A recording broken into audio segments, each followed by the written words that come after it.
itu sangat viral ya dulu ya ketika Menteri Pertahanan kita Bapak Prabowo Subianto tidak ingin dipublikasikan soal anggaran pertahanan kita waktu rapat di DPR RI ya.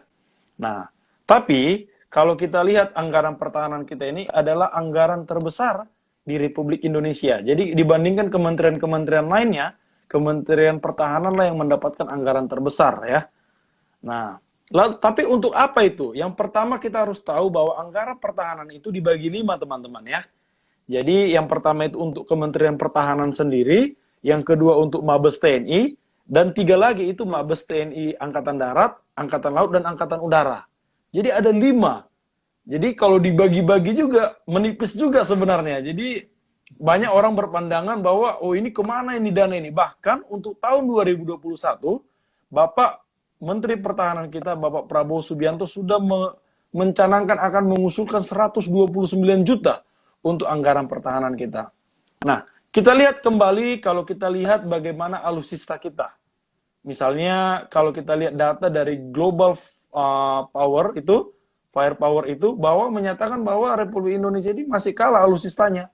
Lalu anggaran pertahanannya diapain kan begitu. Nah, kalau anggaran pertahanan ini kan tidak semata-mata kita semua beli senjata.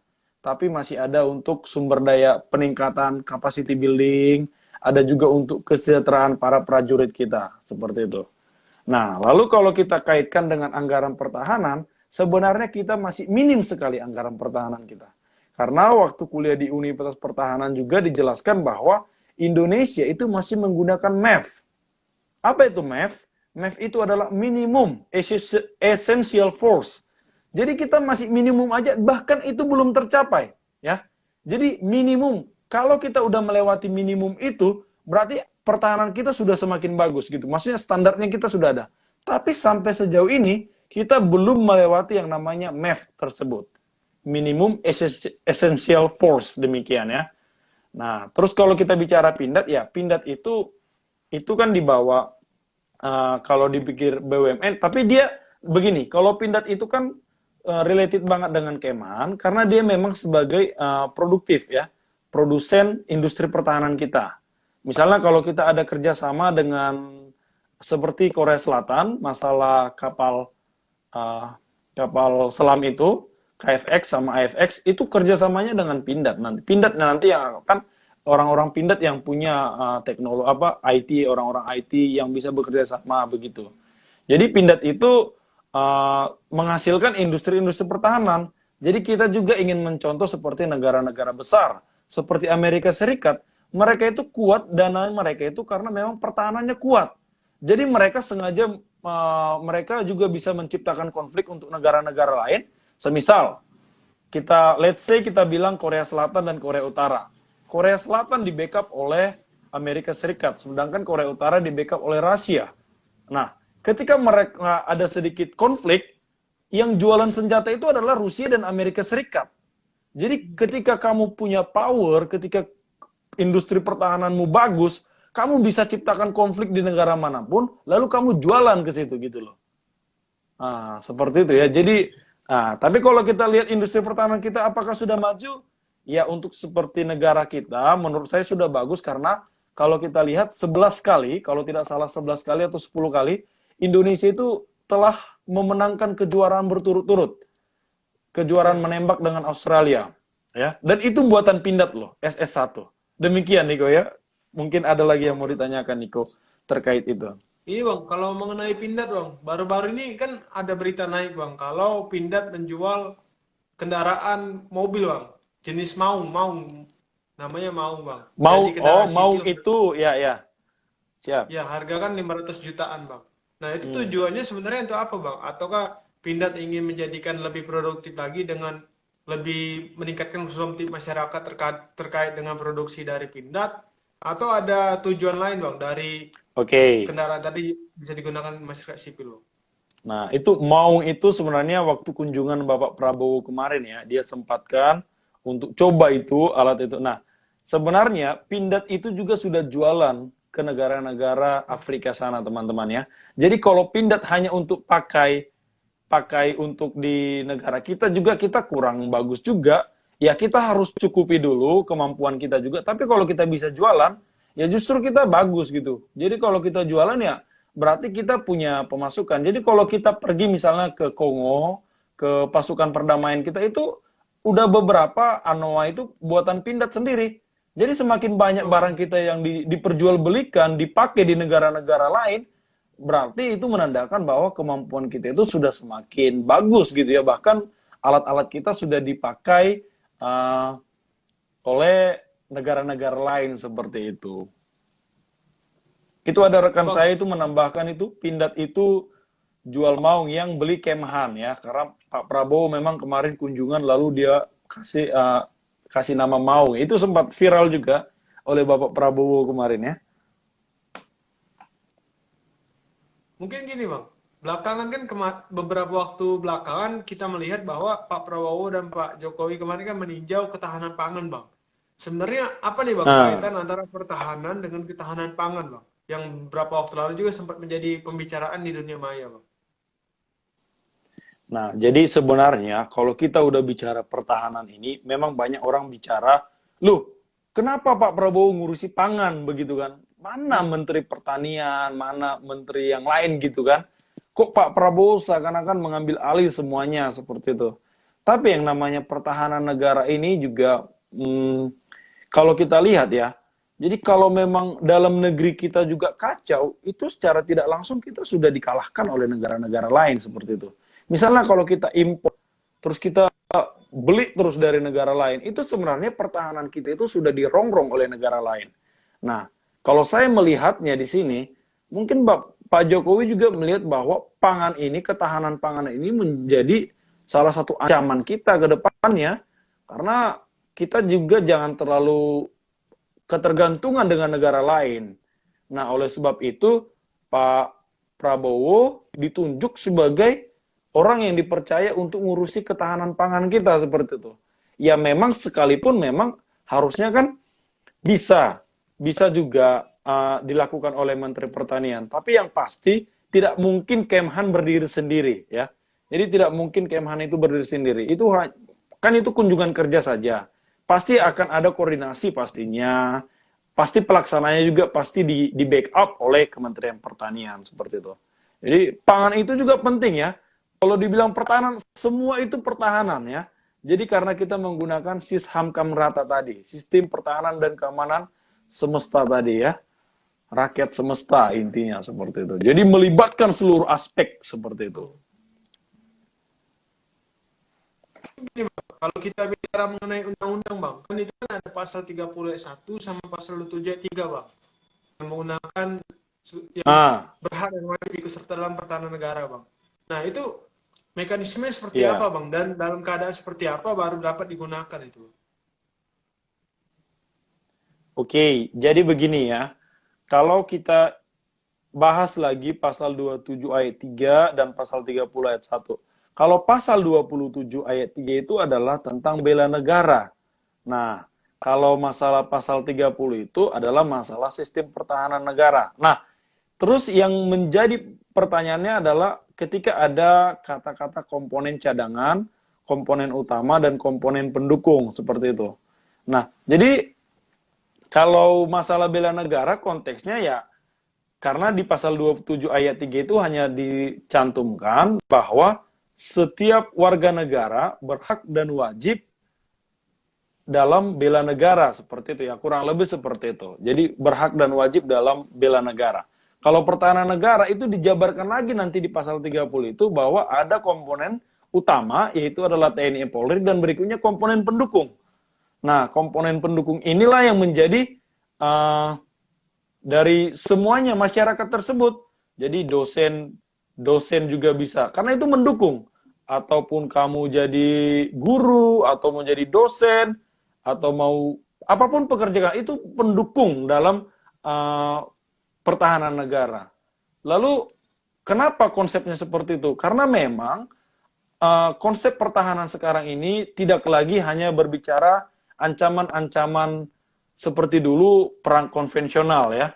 Jadi sekarang ancaman pun sudah dibagi 3, yaitu ancaman militer, nirmiliter, sama ancaman hibrida. Jadi non-militer sama hibrida. Jadi ada gabungan militer sama yang non-militer. Jadi semua komponen bangsa ini harus dilibatkan dalam pertahanan negara. Demikian juga kalau kita melihat situasi pandemi COVID ini. Ya kalau hanya negara, TNI Polri yang bergerak, saya pikir ini Indonesia akan sangat jatuh.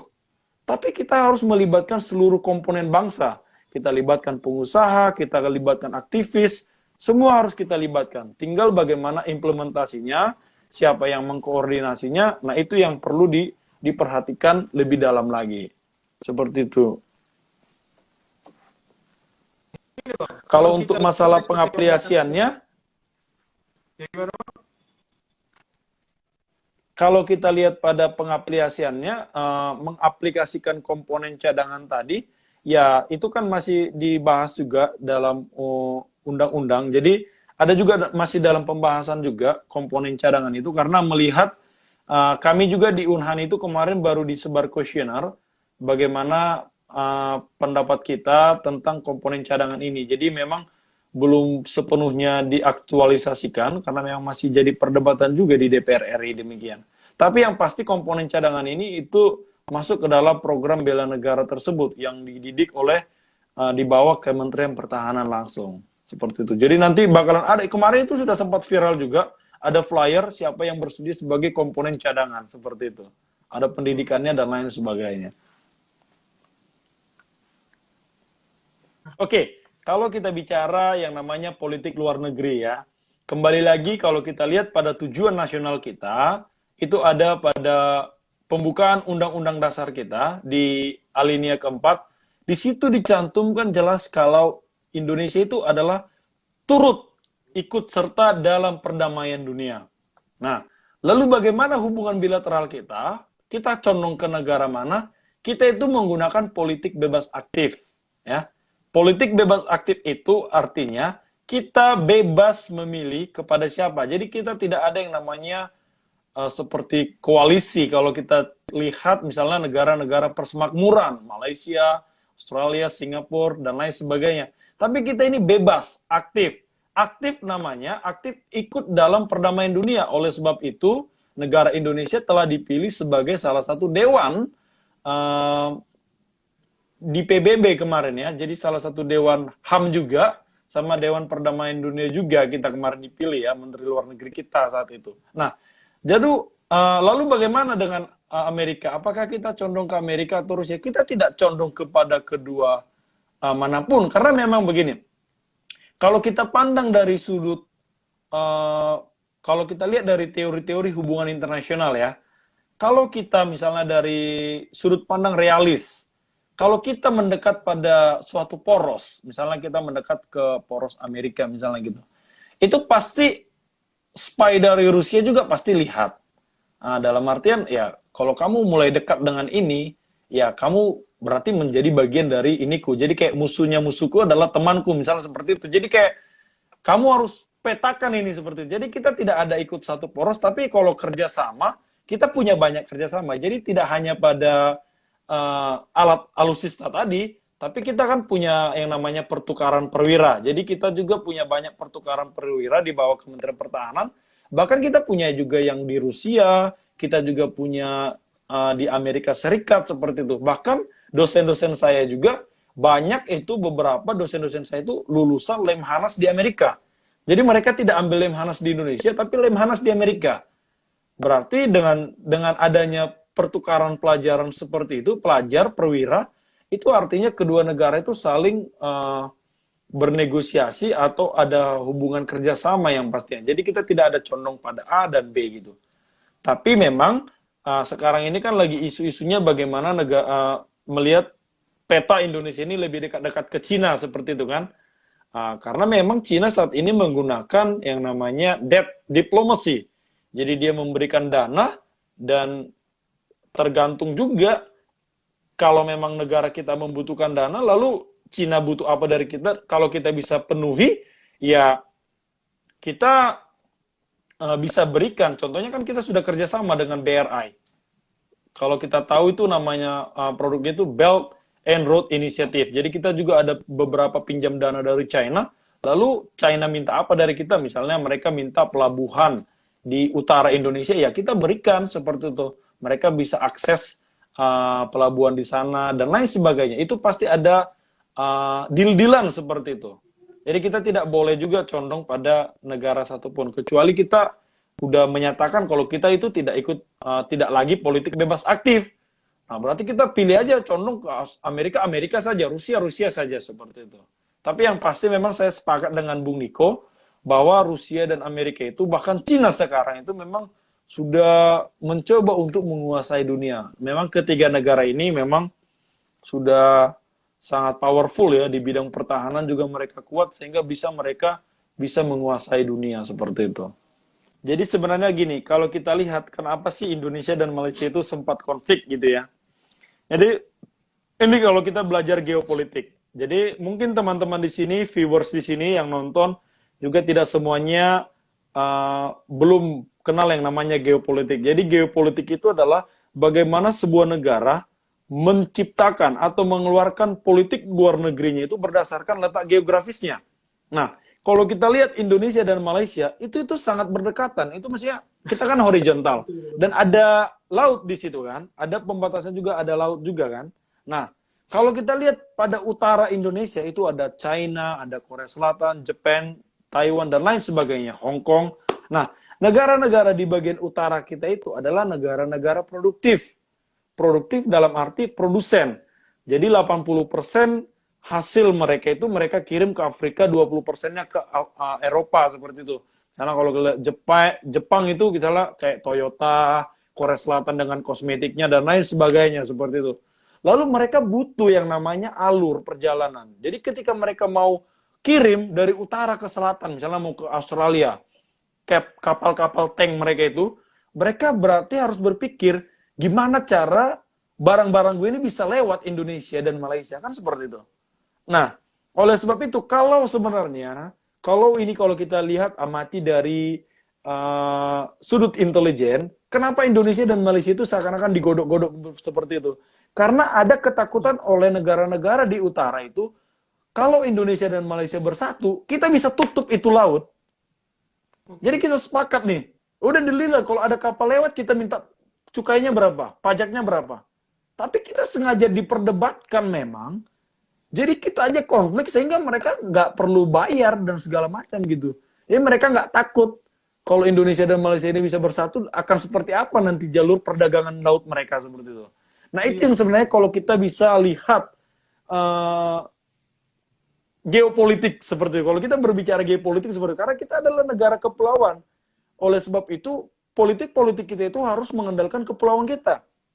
Kita tahu bahwa negara kita itu adalah banyak sekali laut, dan kita itu ada 6 yang namanya major strait. Jadi ada selat yang besar itu, selat, dan 4 itu ada di Indonesia. Yang terbesar itu adalah Selat Malaka, Selat Sunda, Selat Lombok, dan Selat Makassar.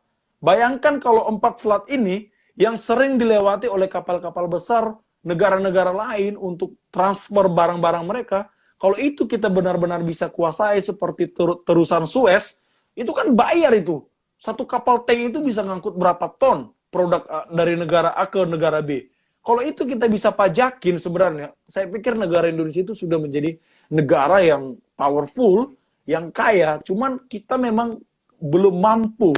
Saya juga tidak tahu ketidakmampuan kita di mana, padahal kita itu sudah berhutang budi dengan salah satu diplomat ulung kita loh, yaitu diplomat Juanda ya.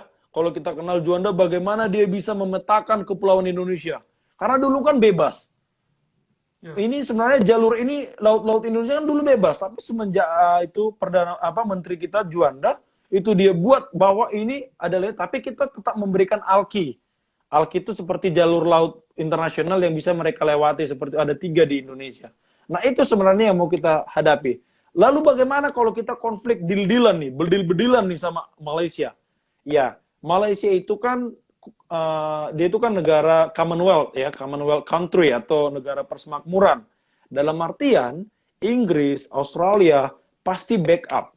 Karena apa? Karena saya yakin juga maksudnya karena mereka masih dibawa oleh Ratu Inggris, mereka juga pasti masih memberikan pajak kepada Ratu Inggris, negara Inggris. Dengan catatan ketika mereka ada konflik, Inggris siap pasti siap backup gitu loh. Jadi kalau katanya kalau kita sentuh itu Malaysia, at least kita apa? Ya, sebenarnya kalau Malaysia itu kecil kok. Singapura, saya pikir marinir kita bombardir selesai kalau memang mau bedil-bedilan. Tapi kan di belakangnya itu ada negara-negara powerful yang mereka yang selalu backup mereka seperti itu. Jadi ya, dan negara Indonesia juga bukan negara yang ofensif. Maka dari itu Pak Prabowo selalu katakan bahwa negara kita itu sistem pertahanan kita adalah defensif aktif. Nah, kita bukan ofensif yang menyerang seperti itu, kita defense seperti itu.